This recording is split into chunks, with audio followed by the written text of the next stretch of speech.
దేవునికి మహిమ కలుగును గాక. ఇప్పుడు శుభాభివందనములు దేవుని పక్షంన మరియు కుటుంబ పక్షంన మీ అందరికీ తెలియపరుస్తున్నాను. హల్లెలూయా. సంతోషంగా ఉన్నవారు బిగ్గరగా హృదయపూర్వకంగా దేవునికి కృతజ్ఞతాస్తులు చెల్లించే వారిగా మేము వచ్చాము అన్న వారందరూ దేవునికి బిగ్గరగా హల్లెలూయా హల్లెలూయా. దేవునికి మహిమ కలుగును గాక. ప్రియమైన దేవుని సంగమా, ఈ ఉదయకాలంన దేవుడు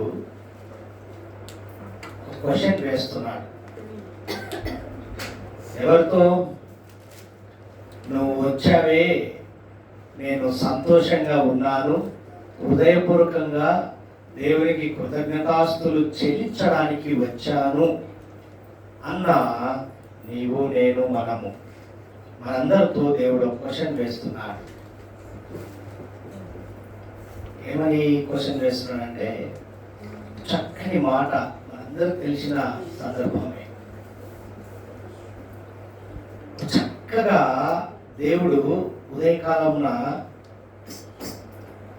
నీవు సిద్ధపాట్లు కలిగిన జీవితంతో ఉన్న నీతో దేవుడు ఇప్పుడు దినంలో దేవుడు మాట్లాడుతున్న మాట, a root of bitterness. A root of bitterness. నీకు తెలియకుండానే నీ శరీరములో చేదైన వేరు మొలుస్తుంది. ఎంతమంది ఈ మాట నమ్ముతారు? నీకు తెలియకుండానే నీ శరీరములో చేదైన వేరు మొలుస్తుంది. అవునా? చూద్దాం. దావీదు కీర్తనకారుడు 105వ కీర్తనలో రాస్తున్న సంఘటనలు గమనిద్దాం. మొదటి నుంచి చూద్దాం. యెహోవాకు కృతజ్ఞతాస్తులు చెల్లించుడి. ఆయన నామమును ప్రకటన చేయుడి. జనములలో ఆయన కార్యములను తెలియజేయుడి. ఆయన గూర్చి పాడుడి. ఆయన కీర్తించుడి. ఆయన ఆశ్చర్య కార్యములన్నిటిని గూర్చి సంభాషణ. ఆయన పరిశుద్ధ నామమును బట్టి అతిశయించుడి. యెహోవాను వెదుకువారు హృదయమందు సంతోషించుదురుగాక. చలమా, ఇవన్నీ మనకు సంబంధించినటువంటి నీవు, నేను, మనము చేస్తున్న క్రమాన్ని గుర్తు చేస్తున్నాను. అయితే చూడండి 15వ వచనానికి రమ్మా. ఆయన ఎవరినైనాను వారికి హింస చెయ్యనీయలేదు. ఆయన వారి కొరకు రాజులను గద్దించాడు. దేశము మీది ఆయన కరువు రప్పించాడు. జీవనాధారమైన ధాన్యమంతయు కొట్టివేశాడు. వారికంటే ముందుగా ఆయన యొక్కని పంపాడు. యోసేపు దాసుడుగా అమ్మబడెను. వారు సంకెళ్ళ చేత అతని కాళ్ళు నొప్పించిరి. ఇనుము అతని ప్రాణమును బాధించెను. అతడు చెప్పిన సంగతి నెరవేరు వరకు యెహోవా వాక్కు అతని పరిశోధించుచుండెను. రాజు వర్తమానము పంపి అతన్ని విడిపించాడు. ప్రజల నేలిన వాడు అతన్ని విడుదల చేసెను.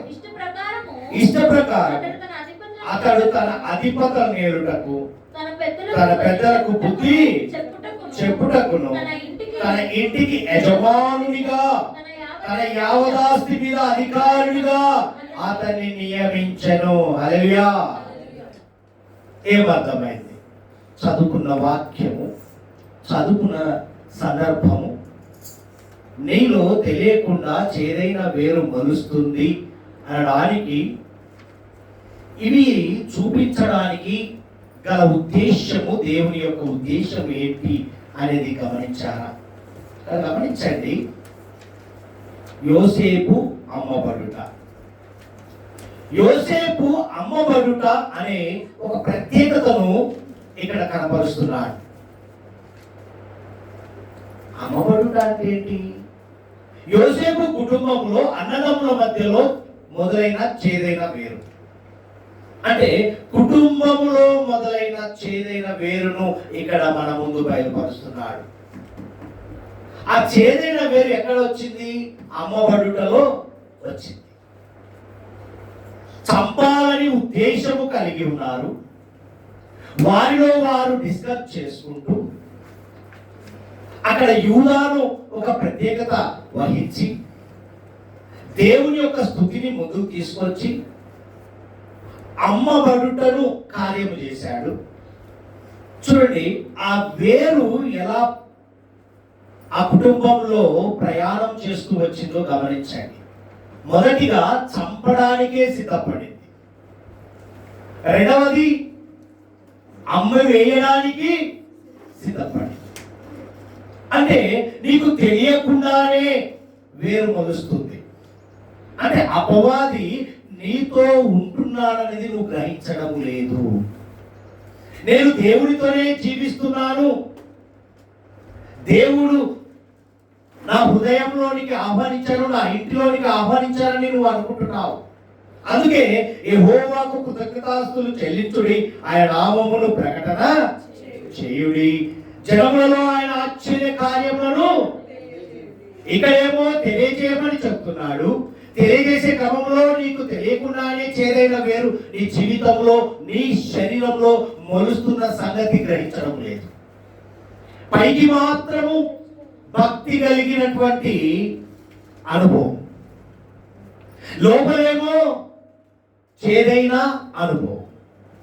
ఇక్కడ చూస్తే ఆ కుటుంబంలో మొలిచింది ఈర్ష్య, అసూయ, ద్వేషాలు, మత్సరము, విభేదం. ఇక్కడ గమనించండి, ఇక్కడ ఆదికాండం 37వ అధ్యాయము 11వ వచనం నుంచి చూస్తే అక్కడ మొదలైంది అసూయ. యోసేపు జీవితం అతని యందు అసూయపడిరి. అయితే అతని తండ్రి ఆ మాట జ్ఞాపకము. ఈ దినము మనల్ని సృష్టించిన పరమ తండ్రి జ్ఞాపకం ఉంచుకుంటున్నాడు. ఏ విధముగా? నేను సృష్టించిన క్రమములో మీరు జీవిస్తున్న విధానంలో ఫలించి అభివృద్ధి చెందమంటే మనం ఫలించి అభివృద్ధి చెందేది అసూయ, ద్వేషాలతో, మత్సరము, విభేదాలతో. నా మన శరీరంలో తెలియని చేదైన వేరు మొలుస్తుందని గ్రహించలేక ఆ దేవుడిచ్చిన జ్ఞానాన్ని ఉపయోగించుకోకుండా లోక జ్ఞానముతో మనం ఏం చేస్తున్నామంటే ఆ చేదైన వేరుతోనే మనము వేరు పారినట్టుగా కనబడుతున్నాం. మన జీవితాల్లో గుర్తు చేసుకుంటే చూడండి, ఆ 18వ వచనం నుంచి 20వ వచనంలోకి వెళ్తే అక్కడ సందర్భము సంతోషకరంగా ఉంటుందా, బాధకరంగా ఉంటుందో గమనించండి. అతని చూచి అతని చంపుటకు దురాలోచన చేసిరి. వారు ఇదిగో ఈ కలలు కనవాడు వచ్చుచున్నాడు. చూసారా? ఎటకారం.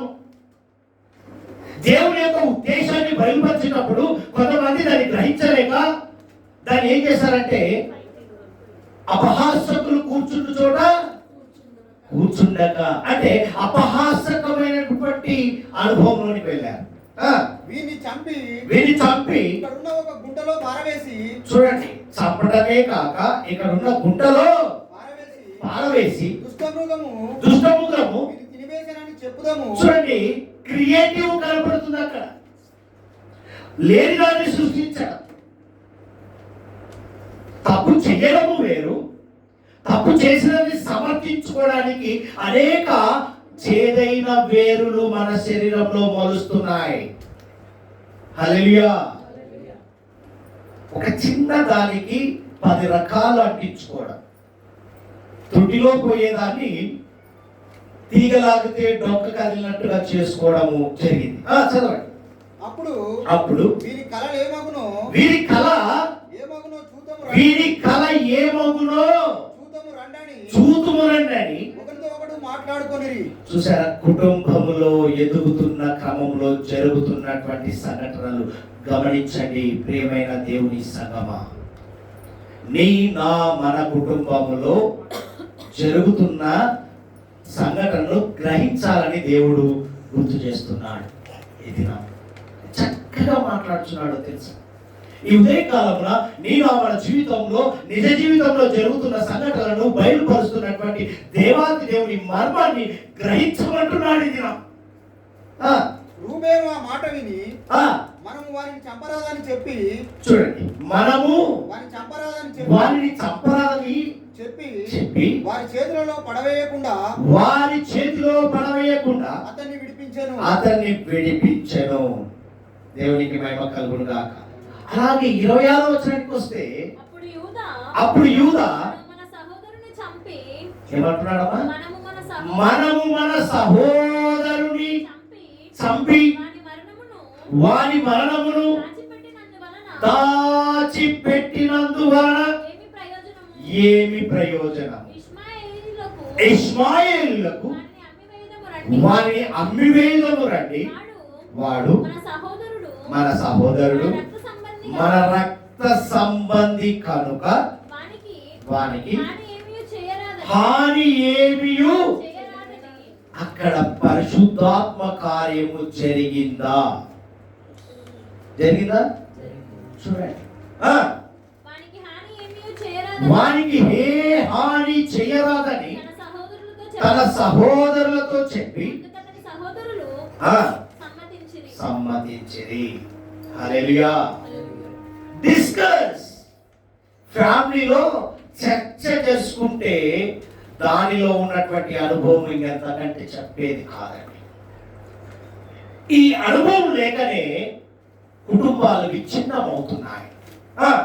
ఇక్కడ గమనిస్తే ఎందుకు దేవుడు ఈ దినము బయలుపరచాడంటే కుటుంబములలో చేదైన వేరు మొలుస్తుంది. ఆ చేదైన వేరు ఎంతవరకైనా దారి తీస్తుంది. మనకు తెలిసిన సుపరిచితులు ఉన్నారు ఆరంభ దశల్ని. ఎవరయ్యా అంటే ఆదాము సంతతి, కయ్యోను, హేబేలు. ఏమి జరిగింది అనేది చూస్తే అక్కడ ఏమీ లేదు. ఇచ్చే విషయంలో ఒకరినొకరికి దేవుడు ప్రేమించే విధానాన్ని పరిగణలోకి తీసుకోలేకపోయాడు కయ్యూను. చూడండి, అక్కడ ఏమైపోయింది? ఆదికాండము 4వ అధ్యాయం 8వ వచనంలో చూస్తే మాట్లాడుతుండగానే పొలములో కయ్యూను తన తమ్ముడైన హేబేలుతో మాట్లాడాను. వారు పొలంలో ఉన్నప్పుడు కయ్యూను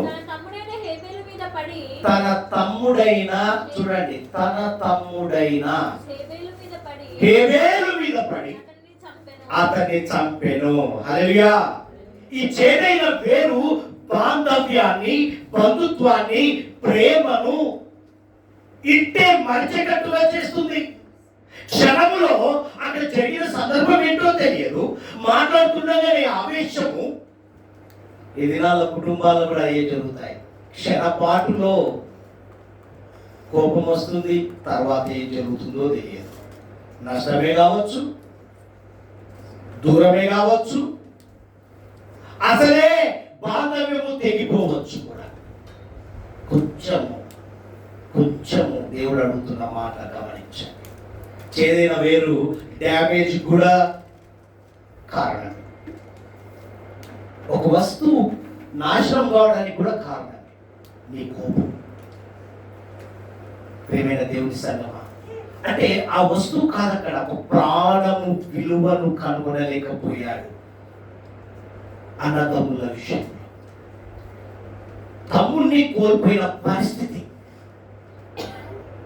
ఆ క్షణమే ఆలోచన చేసింటే తమ్ముడు బ్రతికేవాడే. చేదైన వేరు ఎలా పోలుస్తుందో గమనించండి. నీకు తెలియకుండానే ఇప్పటి వరకు బాగున్నాను, ఏమైందో నాకు తెలియదు, మన డైలాగ్. కానీ దేవుని డైలాగ్ ఏదో తెలుసా?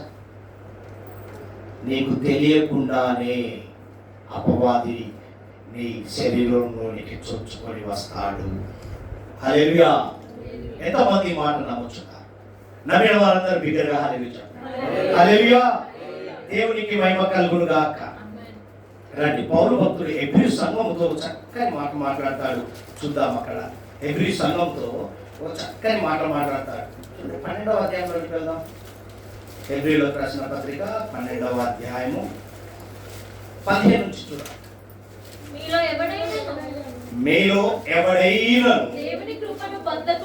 దేవుని కృపను పొందకుండా తప్పిపోవునేమో అని అనియు చేదైన వేరు ఏదైనను మొలచి కలవరపరచుట వలన అనేకులు అపవిత్రులై పోవుదురేమో అనియు ఒక పూట కూటి కొరకు తన జ్యేష్ఠత్వపు హక్కును అమ్మివేసిన ఏశావు వంటి భ్రష్టుడైనను వ్యభిచారి అయినను ఉండునేమో అనియు జాగ్రత్తగా చూచుకొనుడి. యాకోబు ఏశావు క్షణం పాటు ఆకలి, ఏదో ఒకటి పెట్టు, ఏది ఉంటే అది పెట్టు. ఇవన్నిటికీ దేవుడు మాట్లాడబోతున్న మాటను గ్రహిద్దాం. అంటే మన జీవితంలో చేదైన వేరు ఎప్పుడు మొలుస్తుంది? ఒక క్షణములో, ఒక క్షణం, రెప్పపాటున కడపూర మ్రోగగానే పిలుపు వస్తుంది. మన జీవితంలో కూడా క్షణపాటుల్ని సమాధానం కోల్పోతాం, సంతోషం కోల్పోతాం, ప్రేమను కోల్పోతాం. అదే క్షణములే సమాధానం వస్తుంది, ప్రేమ వస్తుంది, సంతోషము వస్తుంది. ప్రియమైన దేవుని సంగమా, ఇక్కడ గమనిస్తే యాకోబు ఏశావు కూడా ఇక్కడ గమనిస్తే ఏం చేశాడంట? ఏమని రాయబడింది? ఒక్క పూట కూటి కొరకు తన జ్యేష్ఠత్వాన్ని ఊహించలే, ఆ జరిగే క్రమాన్ని చూడలే, తనకు ఏంటి నేనెవరు అన్నది మర్చిపోయాడు. ఆకలి అండి, ఆకలి. ఆ క్షణము నేను ఆలోచించలేదు, ఆ క్షణము, ఆ సమయము ఏమైందో నాకు తెలియదు. ఏమైంది? నీకు తెలియకుండానే అపవాది వచ్చి కూర్చున్నాడు. హల్లెలూయా. ఎవరెవరిని పరిచయం చేశాడండి? యోసేపును అమ్మబడుట కుటుంబంలో, కయ్యూను హేబేలు, యాకోబు ఏశావు, ఇవన్నీ చూపిస్తూ చూపిస్తూ ఏమంటున్నాడంటే, ఈ దినము మనం అనుకోవాల్సిన మాట, నేను నా జీవితంలో చేదైన వేరుకు చోటు ఇవ్వను ఈ దినము అనుకున్నప్పుడే మనము అపవాదికి చోటు ఇవ్వము. ఒకవేళ అనుకున్నామే అనుకో, ఏమైతుందో తెలుసా? తెలియకుండానే మన జీవితంలో కోల్పోతాం. మంచిదయ్యా, కోల్పోతామంటాం. యోగు విషయంలో కోల్పోవటం మేలు కొరకే అన్నారు కదా, మంచిదే. కానీ మన జీవితంలో ఏది అవసరమో భక్తుడు బయలుపరుస్తున్నాడు. ఎవ్రీ సంఘంతో మాట్లాడతాడు పౌరు భక్తుడు, ఒక చక్కని విషయం మాట్లాడతాడు. ఏమంటాడు తెలుసా? 12వ అధ్యాయం మొదటి వచనం చూస్తే, ఇంత గొప్ప సాక్షి సమూహము మేఘము వలె మనలను ఆవరించి ఉన్నందున మనము కూడా ప్రతి భారమును సులువుగా చిక్కులు పెట్టు పాపమును విడిచిపెట్టి విశ్వాసమునకు కర్తయు దానిని కొనసాగించువాడునైనా యేసు వైపు చూచుచు మన ఎదుట ఉంచబడిన పందెములో ఓపిక. ఏమడిగాడు? ఓపిక. మన జీవితంలో ఓపిక లేకపోతే చేదైన వేరు మొలుస్తుంది. హల్లెలూయా. ఇంత తీసుకొచ్చి చిన్న మాట ముందు పెట్టాడు. చేదైన వేరు ఎలా మొలుస్తుందంటే ఓపిక లేక, అస్సలు ఓపిక లేదండి, దాని ఇరిటేషన్. ఇది మన డైలాగ్. కానీ దేవుని యొక్క ఉద్దేశం ఏంటో తెలుసా? నీ ముందు ఉంచబడిన, ఏంటిది అది ఉంచబడింది? ఆశీర్వాదం. నీ ముందు ఉంచబడిన సిరి సంపద, నీ ముందు ఉంచబడినటువంటి క్వాలిటీస్ మర్చిపోతున్నావు. ఆ క్షణంలో చేదైన వేరు మొలిచి పోగొట్టుకుంటున్నావు. పోగొట్టుకున్నారా? యోసేపు కుటుంబము చూస్తే దేవుడు ఎక్కడ నిలబెట్టాడు? యోసేపును తీసుకొచ్చి వారి కుటుంబానికి అవసరతలు తీర్చేవాడిగా నిలబెట్టాడు. నిలబెట్టాడా?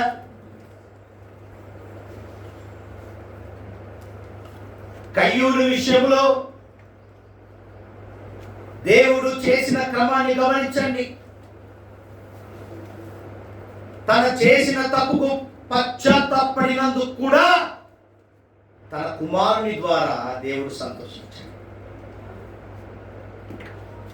ఈ దినము మన జీవితంలో ఎబ్రీయులకు రాసిన పత్రిక 12వ అధ్యాయం 1వ వచనం 2 వచనాలు నువ్వు మరవకుండా వాటిని ధ్యానించుకుంటూ ఫాలో అయితే నీ జీవితంలో తెలియకుండా మొలిచిన చేదైన వేరును తొలగించుకోవచ్చు. హల్లెలూయా. దేవునికి మహిమ కలుగును గాక. చూడండి, ఓపిక ఓపిక ఎంతకాలమైనా ఓపిక. వస్తూనే ఉన్నా, పోతూనే ఉన్నా, చేస్తూనే ఉన్నా, నేను అడిగిందల్లా దేవునికి ఇస్తున్నా, పక్కోడు డెవలప్ అవుతున్నాడే, నేను ఎందుకు డెవలప్ కావట్లేదా అంటున్నావా? చూడండి, ఆరంభంలోనే 12వ అధ్యాయంలోని పిల్లమాదికాండము 12వ అధ్యాయము మొదటి నుంచి చూడు. యెహోవా నీవు లేచి నీ దేశం నుండి నీ బంధువుల యొద్ద నుండి నీ తండ్రి ఇంట నుండి బయలుదేరి నేను నీకు చూపించు దేశములకు వెళ్ళము. నిన్ను గొప్ప జనముగా చేసి నిన్ను ఆశీర్వదించి నీ నామమును గొప్ప చేయుదును. నీవు ఆశీర్వాదముగా నుండు. నిన్ను ఆశీర్వదించు వారిని ఆశీర్వదించదను. నిన్ను దూషించు వారిని శపించదను. భూమి యొక్క సమస్త వంశములు నీ యందు ఆశీర్వదింపబడునని అబ్రహాముతో అనగా యెహోవా అతనితో చెప్పిన ప్రకారం అబ్రహాము వెళ్ళి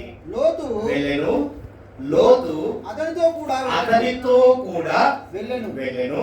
అబ్రహాము ఆరాము నుండి బయలుదేరినప్పుడు 75 ఏళ్ల వాడు. హల్లెలూయా. ఎన్ని సంవత్సరాల తర్వాత అండి? 75 సంవత్సరాల తర్వాత. ఎంత ఓపిక!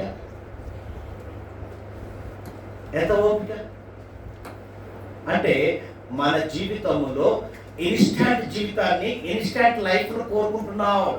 ఓపిక లేకనే చేదైన వేరును ఆహ్వానిస్తున్నావు.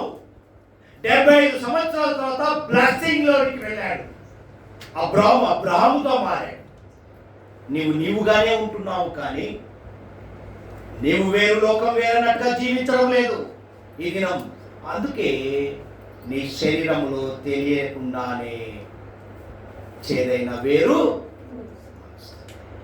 ఆ మొలుస్తున్న దాన్ని తీసివేసుకోవాలి అంటే ఏం చేయాలి? ఓపికతో. దేనికైనా ఓపిక కావాలండి. ఇంకా నా వల్ల కాదండి. ఎంతకాలం? దేవుడు కూడా అంటాడు ఒక దగ్గర, ఎంతకాలం మీరు ద్విమనస్కుల్లాగా జీవిస్తారు, ఇంకెంతకాలము? కాబట్టి మనం ఆ స్థితిలో ఉన్నామేమో ఒకసారి గమనించండి. ఉంటే వెచ్చగానైనను అని తెలుసు మనం, కానీ మన జీవితంలో ఓపికను కోల్పోతున్నావు.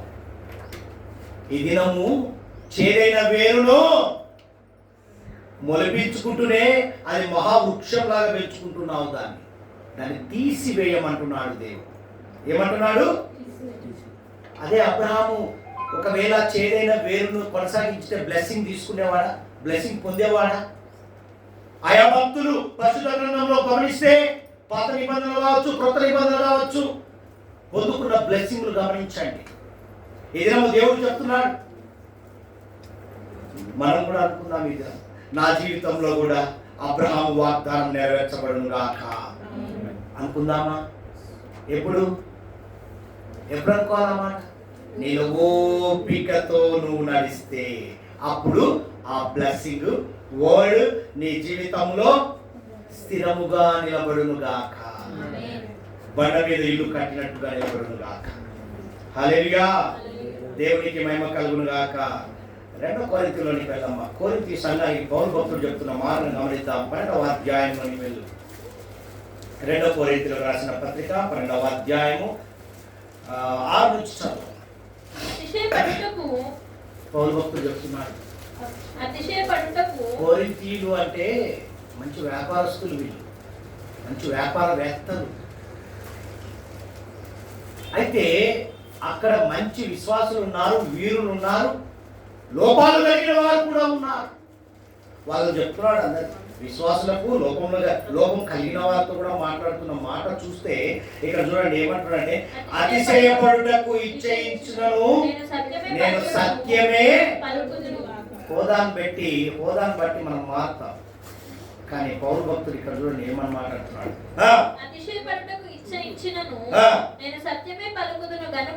అవివేకిని కాకపోదును గాని నా యందు ఎవడైనను చూచిన దానికనను నా వల్ల వినిన దానికనను నన్ను ఎక్కువ ఘనంగా ఎంచునేమో అని అతిశయించుట దేవుడే నా అతిశయం అన్నాడా? చదవండి.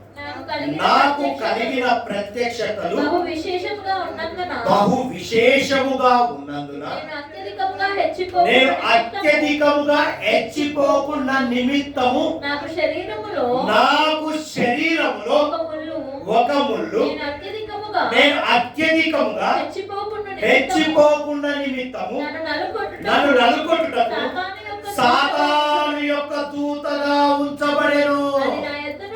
అది నా యొద్ద నుండి వెళ్ళిపోవనని దాని విషయమై ముమ్మారు ప్రభువును వేడుకొంటిని.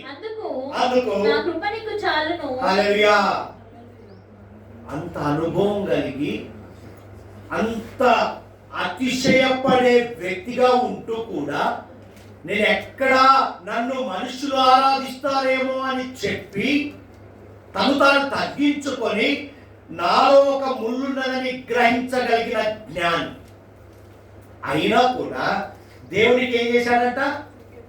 ముమ్మారు, ఒక్కసారి కాదు 2 సార్లు కాదు. అయినా దేవుడు ఎందుకు తీసేయలేదు? ఆ ముళ్ళును తీసేస్తే అతిశయము నా దేవుడు అని చెప్పు. ఏం చెప్తావు?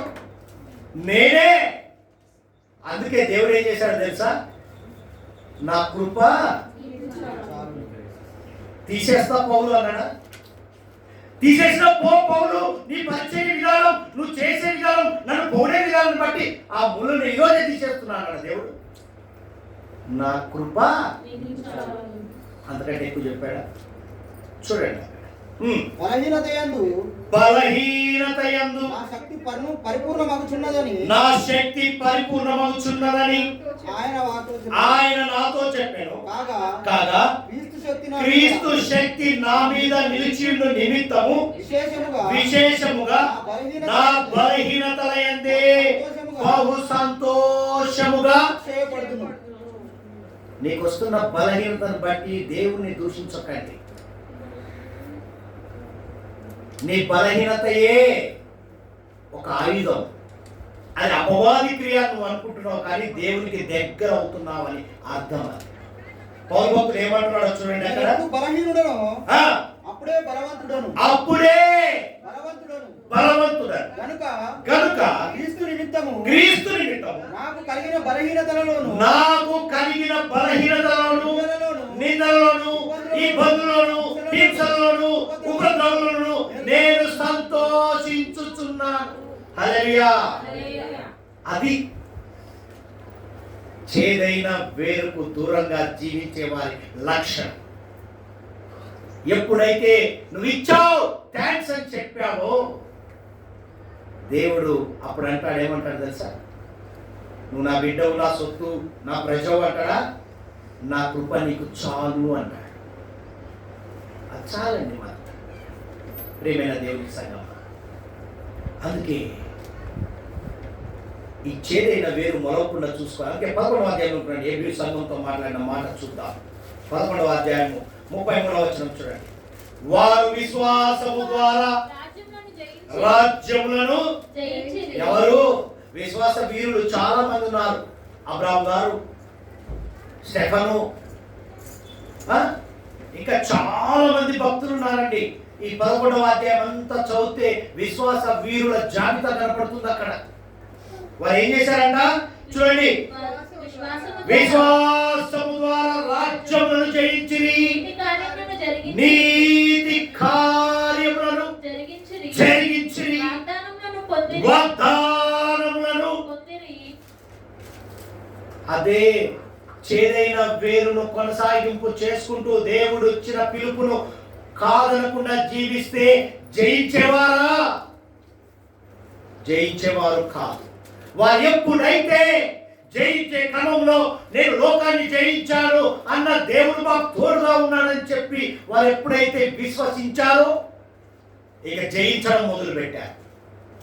రాజ్యాలు రాజ్యాలే, బ్లెస్సింగ్సే. దేవుడు ఇచ్చేదాన్ని ఎవరు ఆపలేరు. హల్లెలూయా. అబ్రాహాంకి ఎలా ఇచ్చాడండి? ఇసుక రేణువులంత లెక్క పెట్టగలిగినంతగా కాకుండా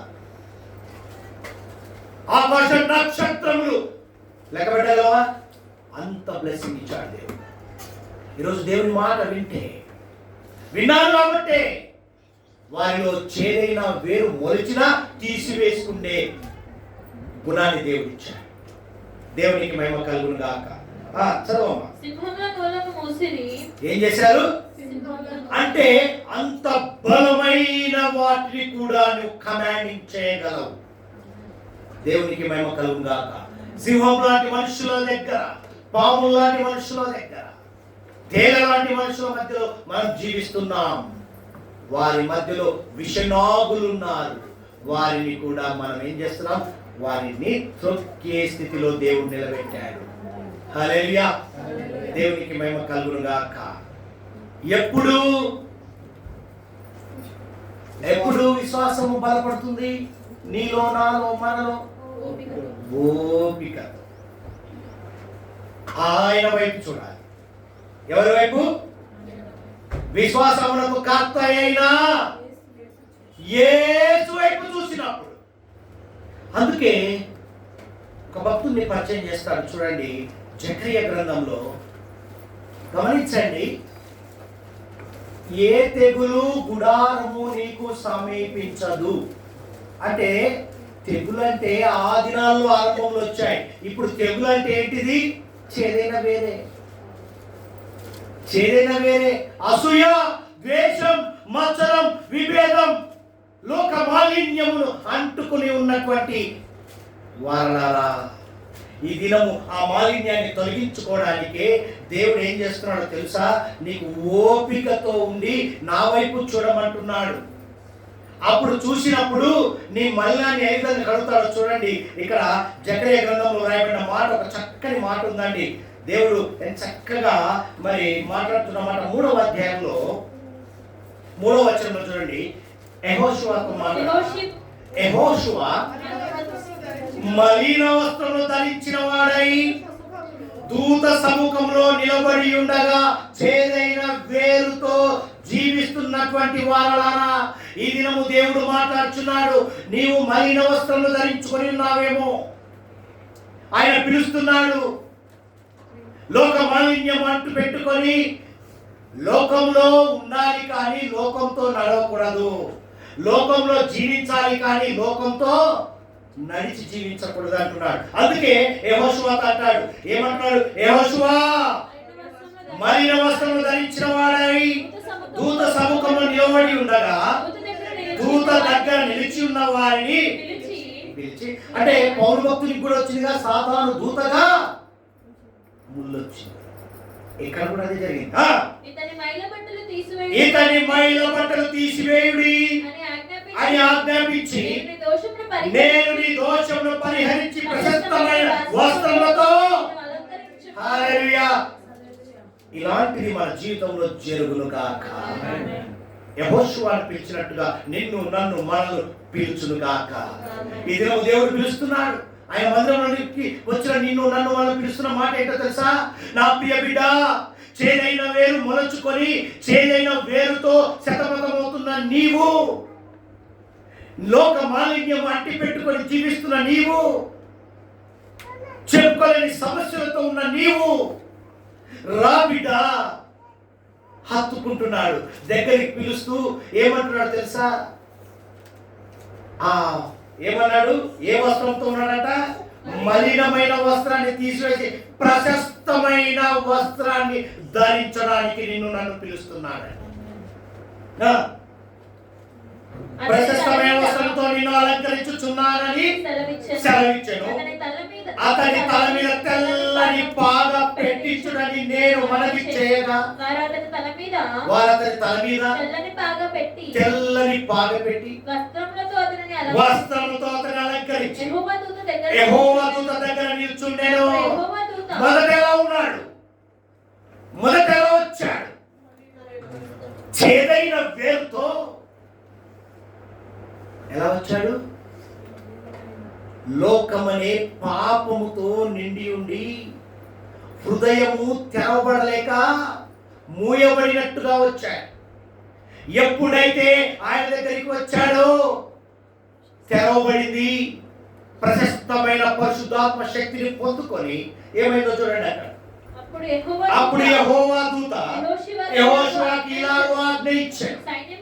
సైన్యములకు అధిపతి యెహోవా సెలవిచ్చున్నది ఏమనగా, ఈరోజు నీకు నాకు మనకు చెప్తున్న మాట ఏంటంటే, సైన్యములకు అధిపతి యెహోవా సెలవిచ్చు మాట ఏంటంటే, నా మార్గములో నడుచుచు సైన్యములకు అధిపతి యెహోవా సెలవిచ్చుచున్న మాట. ప్రియమైన దేవుని బిడ్డలారా, ఈ దినము సెలవిచ్చిన మాట ఏంటంటే, నా మార్గములో నడుచుచు నేను నీకు అప్పగించుచున్న దానిని భద్రముగా గైకొనిన యెడల. ఏంటిది ఆ భద్రత అంటే? నీ నా మన జీవితంలో ఓపిక. ఓపిక. ఆ ఓపిక ద్వారా చేదైన వేరును తొలగించుకోవచ్చు. నీవు నా మందిరము మీద అధికారివై నా ఆవరణలను కాపాడవాడవగుదువు. మరియు ఇక నిలవబడు వారికి కలిగినట్లు నా సన్నిధి నిలుచు భాగ్యం నీకిత్తును. హల్లెలూయా. ఎంత గొప్ప అధికారము పొందుకున్నామండి. ఎంత గొప్ప అధికారం. ఎప్పుడైతే నీవు ఓపికతో ఉంటావో, పరుగు మధ్యంలో ఓపికతో పరిగెట్టినట్టుగా దేవుడిచ్చిన వాక్యాన్ని, దేవుడిచ్చే బ్లెస్సింగ్ ను పొందుకోవాలని ఓపికతో పరిగెత్తినప్పుడే ఏమంటున్నాడు? నా మార్గములలో నడుచుచు నేను నీకు అప్పగించిన దానిని భద్రముగా. ఎప్పుడైతే దేవుడిచ్చిన దాన్ని భద్రంగా కాపాడుకున్నాడు అబ్రహాముగా మారాడు. పౌలు గారు, దావీదు గారు, యాకోబు గారు రకరకాలైనటువంటి ఆయా భక్తులను పరిచయం చేశాడే. ఒక్కసారి గమనించావా? వారు నడిచిన మార్గంలో నువ్వెందుకు నడవట్లేదని అడుగుతున్నాడు దేవుడి దినం. నీకు తెలియకుండానే నీ శరీరంలో చేదైన వేరు మొలిచిందే, అది గమనించకుండా జీవిస్తున్నావు. నీ మార్గం లోకమా నేనా అంటున్నాడు. ఈ దినము గమనించు ప్రియ సహోదరి సహోదరుడా. యెహోషువను పిలిచినట్టుగా నిన్ను నన్ను మనల్ని పిలుచును గాక. పిలుస్తాడండి, ఉట్టిగా పిలవడండి. నిన్ను పిలిచేది ఎందుకో తెలుసా? నీ మలిన వస్త్రములను తొలగించడానికి, తీసి పారివేయడానికి, నీలో మలచినటువంటి చేదైన వేరును తీసివేయడానికి. నీకు ఇప్పటి వరకు చేదైన వేరు తొలగించావు, కానీ ఒక ముళ్ళు ఉంది. అనారోగ్యము, ఆర్థిక ఇబ్బందులు, సమస్యలు, చెప్పుకోలేనివి, కుటుంబ సమస్యలు, బంధకాలు అనుకుంటున్నావా? అనుకుంటున్న నీవు, నేను మనతో మాట్లాడుతున్నాడు, నా కృప నీకు చాలును అంటున్నాడండి. అంతకంటే ఏం కావాలి? ఎప్పుడైతే ఆయన కృప నాకు చాలు అనుకున్నావో, మలిన వస్త్రాలు తొలగించుకొని ప్రశస్తమైన వస్త్రాలు తల మీద పాగ ధరించుకొని పరిశుద్ధాత్మతో తిరిగి వెళుతూ కాక. నా జీవితంలో నుంచి చేదైన వేరును తొలగించుకోవడానికి దేవుణ్ణి మనము అడగాలి. ఏమడగాలి? అయ్యా, నా జీవితంలో మలిచినటువంటి చేదైన వేరు, కయ్యేందుకు, యోసేపు అన్నదమ్ములకు, ఏశావుకు, లోకంలో జీవిస్తున్న నన్ను చూడగానే ఆ వేరు లాంటి మనుషులంతా దూరం అవుదురుగాక అని చెప్పి ప్రార్థించుదాం. ఈ దినము నుంచి ఓపికతో పరిగెడదాం, ఆశీర్వాదాలు పొందుకుందాం. దేవుడు మాటలు దీవించును కాక. అందుకే అంటున్నాడు కదా,